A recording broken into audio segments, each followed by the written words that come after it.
একটু ভুলের কারণে নয়, একটু ভুল বোঝাবুঝির কারণে মানুষ তার প্রিয়জনকে হারায়। জীবনে কোনো কিছু শিখতে হয় মাথা নিচু করে, আর বাঁচতে হয় মাথা উঁচু করে। ভালোবাসার মানুষটির অবহেলাই কারোর জীবন ধ্বংস করার জন্য যথেষ্ট। সত্যিকারের ভালোবাসা সেটাই যেখানে সম্মান, শ্রদ্ধা ও পবিত্রতা থাকে।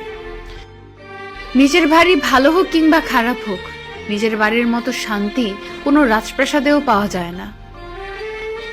তুমি নেই বলে শহরের এত মানুষের ভিড়ে নিজেকে খুব একা মনে হয়। হারানোর ভয় তো সেই বেশি পায় যে সত্যিকারের ভালোবাসে।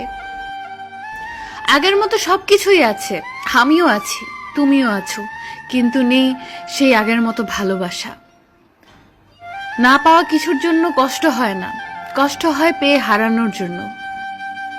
আমার কষ্টটা যদি তুমি সত্যিই বুঝতে, তাহলে এভাবে আমাকে কষ্ট দিতে না।